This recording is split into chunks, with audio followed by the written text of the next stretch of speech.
നമസ്കാരം. മലയാളി വാർത്തയിലേക്ക് സ്വാഗതം.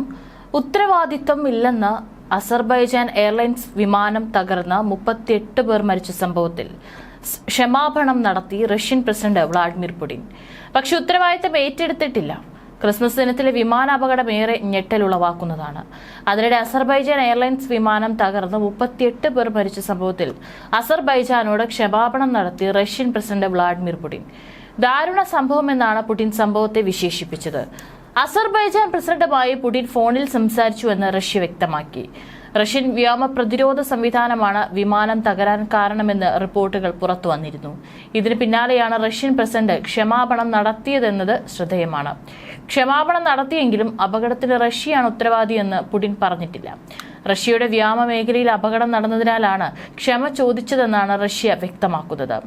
ക്രിസ്മസ് ദിനത്തിലാണ് അസർബൈജാൻ തലസ്ഥാനമായ ബാക്കുവിൽ നിന്ന് റഷ്യയിലെ ഗ്രോസ്നിയിലേക്ക് പോകുകയായിരുന്ന അസർബൈജാൻ എയർലൈൻസ് വിമാനം കസാക്കിസ്ഥാനിൽ തകർന്നു വീണത്. 67 പേരുണ്ടായിരുന്ന വിമാനത്തിലെ 29 പേർ അത്ഭുതകരമായി രക്ഷപ്പെട്ടിരുന്നു. അതേസമയം കസാക്കിസ്ഥാനിൽ വിമാനം തകർന്നു വീണ് 38 പേർ മരിച്ച സംഭവത്തിൽ ദുരൂഹതയേറുന്നു. അടിയന്തര ലാൻഡിങ്ങിന് ശ്രമിക്കുന്നതിനിടെ വിമാനം തകർന്നു വീഴുകയായിരുന്നു എന്നാണ് പുറത്തു വന്നിട്ടുള്ള വിവരം.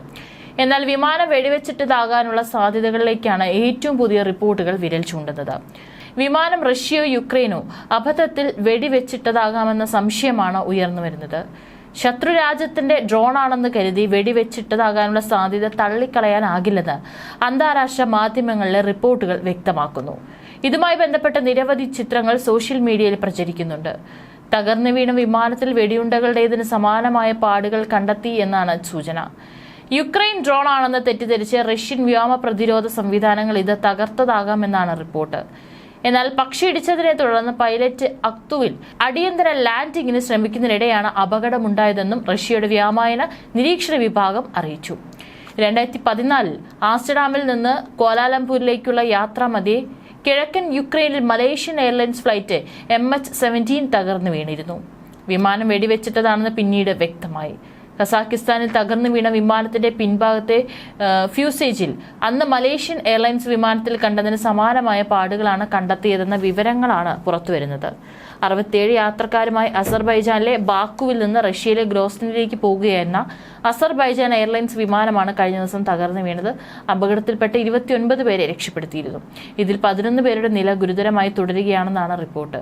അതേസമയം യുക്രൈനുമായി യുദ്ധം അവസാനിപ്പിക്കാൻ ചർച്ചകൾക്ക് തയ്യാറെന്ന് റഷ്യൻ പ്രസിഡന്റ് വ്ളാഡിമിർ പുടിൻ നേരത്തെ വ്യക്തമാക്കിയിരുന്നു. വ്യവസ്ഥകളില്ലാതെ യുക്രൈനിലെ അധികൃതരുമായി നിയുക്ത അമേരിക്കൻ പ്രസിഡന്റ് ഡൊണാൾഡ് ട്രംപുമായി ചർച്ചകൾ ആരംഭിക്കാൻ തയ്യാറാണെന്നാണ് പുടിന്റെ പരാമർശം. നേരത്തെ ഇരു രാജ്യങ്ങളും തമ്മിലുള്ള സംഘർഷം എത്രയും വേഗം അവസാനിപ്പിക്കുമെന്ന് ട്രംപ് പറഞ്ഞിരുന്നു.